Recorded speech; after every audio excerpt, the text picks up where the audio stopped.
Hi friends, இப்போ வந்து நம்ம கோவக்காய் ஃப்ரை எப்படி பண்ணுறதுன்னு பார்க்கலாம். இது வந்து முதல்ல எப்படி கட் பண்ணுறதுன்னு சொல்லித்தரேன்.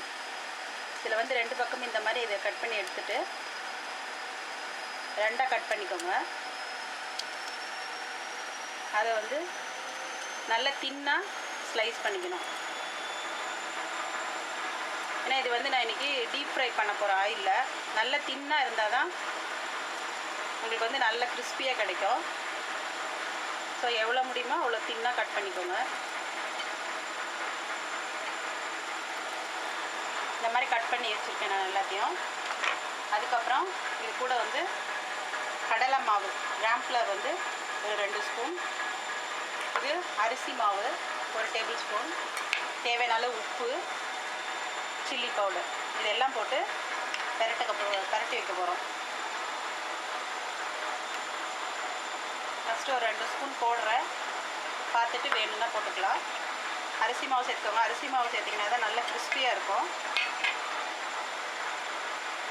சில்லி பவுடர் காரத்துக்கு தகுந்த மாதிரி உங்களுக்கு எவ்வளோ ஸ்பைசினஸ் எவ்வளோ காரம் வேணுமோ அதுக்கு தகுந்த மாதிரி போட்டுக்கோங்க. தேவையான அளவு உப்பு.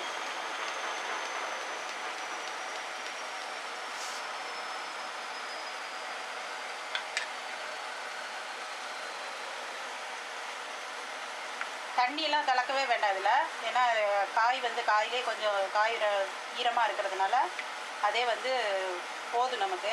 ரொம்ப தண்ணி சேர்த்திங்கன்னா மறுபடியும் ஆயிலில் ஃப்ரை பண்ண முடியாது. இந்த பெரட்டி ரொம்ப நேரம் ஊற வைக்க வேண்டியதும் இல்லை, உடனே போட்டுங்க. இல்லைன்னா உப்பெல்லாம் சேர்த்துருக்கிறதுனால தண்ணி விட்டு போயிடும். அதுக்கப்புறம் ஆயிலில் ஃப்ரை பண்ணிங்கன்னா நிறைய ஆயிலை குடிச்சிரும்.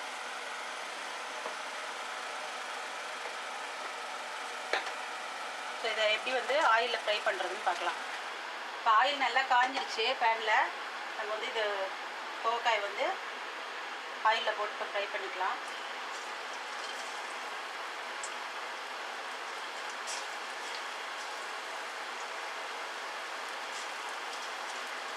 ஆயில் கொஞ்சம் மீடியம் ஹைட்லேயே வச்சுக்கோங்க.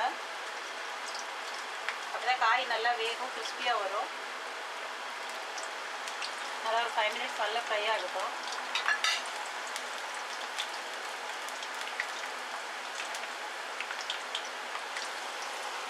நல்லா இடையில இந்த மாதிரி கிளறி விட்டுட்டே இருங்க.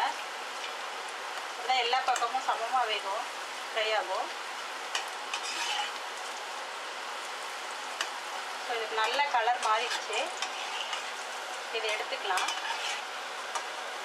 ஒரு பிளேட்டில் டிஷ்யூ போட்டு அதில் எடுத்து வச்சிங்கன்னா இருக்கிற ஆயில் எல்லாம் எடுத்துரும்.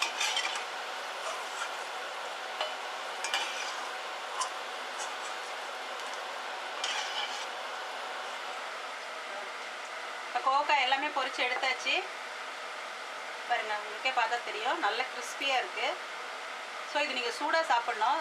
கொஞ்சம் ஆரம்பிச்சுன்னா அவ்வளோ கிறிஸ்பினஸ் இருக்காது. ஸோ நல்லா இது செஞ்சு பாருங்கள். உங்களுக்கு பிடிச்சிருந்ததுன்னா லைக் பண்ணுங்கள், கமெண்ட் பண்ணுங்கள், சப்ஸ்கிரைப் பண்ணுங்கள்.